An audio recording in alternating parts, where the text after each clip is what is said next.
কি ব্যাপার, তুমি হঠাৎ আমাকে এখানে ডাকলো? ও তুমি আসছো, তোমার সাথে কিছু জরুরি কথা আছে। কি জরুরি কথা বলো? দেখো, আমি তোমাকে বিয়ে করতে পারবো না। তুমি আমাকে বিয়ে করতে পারবে না মানে? তোমার সাথে আমার 3 বছরের রিলেশন, এখন বলতেছো তুমি আমাকে বিয়ে করতে পারবে না। আমার অপরাধটা কি? না, তোমার কোনো অপরাধ নাই, অপরাধ আমার। আমি অনেক বড় পাপী। এই দুনিয়ায় বেঁচে থাকার আমার কোনো অধিকার নাই। আমার সুসাইড করতে হবে। এই তুমি কি পাগল হয়ে গেছো? তুমি সুইসাইড করো মানে? তুমি জানো না তোমাকে আমি ভালোবাসি? দেখো, আমি 3 মাসের প্রেগনেন্ট। কি? তুই 3 মাসের প্রেগনেন্ট মানে? আমি তো ঠিকমতো তোর হাতই ধরি নাই, তুই প্রেগনেন্ট হলি কিভাবে? আমি জানতাম এই কথা শোনার পরেই তুমি আমার থেকে দূরে সরে যাবা। এখন তুমিই বলো, আমার সুইসাইড করা ছাড়া কোনো উপায় আছে? শোন, আমি এত কিছু জানি না, সত্যি করে বলে সন্তানের বাবাকে। দেখো, আমি নিজেও জানি না এই সন্তানের বাবাকে। তুই জানিস না মানে? এই সন্তানকে তাহলে আকাশ ফাইরে আসছে? সত্যি করে বলে সন্তানের বাবাকে। আজ থেকে 3 মাস আগে আমাদের বাসায় বন্ধুদের সাথে ড্রিঙ্কস করছি।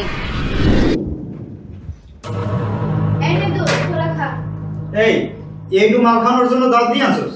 আস্তে বোতল নেই? আরে বোতল আছে, তোর কয় বোতল খাবি? ব্র্যান্ডের মালও আছে। তাহলে যা এক বোতল নিয়ে আয়। আচ্ছা বস।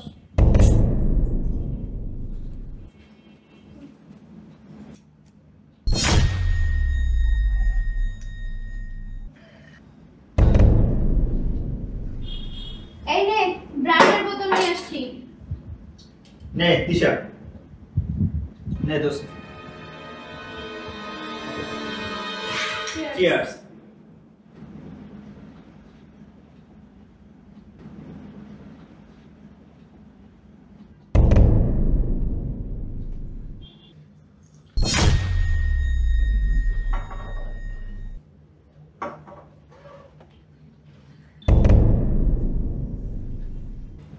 কিরে দিশা, কোনো সমস্যা? আরে না, কোনো সমস্যা না, চালায় যা।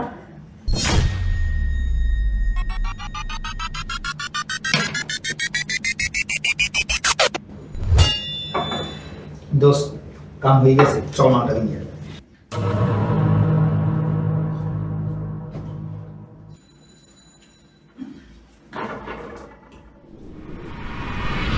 তারপরে কি হয়েছে আমি আর জানি না। কয়দিন যাবত আমার শরীর অনেক খারাপ লাগতেছে।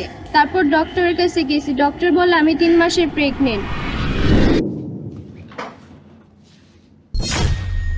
দিশা, খুশির খবর আছে, আপনি 3 মাসের প্রেগনেন্ট।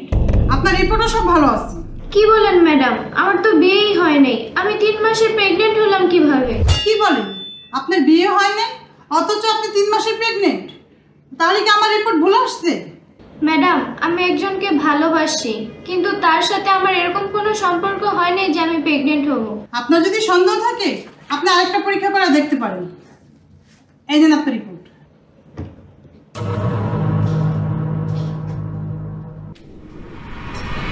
এত কিছু জানার পর তুমিও তো আমাকে মেনে নিবা না। এখন বলো, আমার কি বেঁচে থাকার কোনো অধিকার আছে?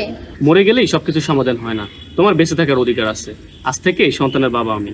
তুমি কি বলো?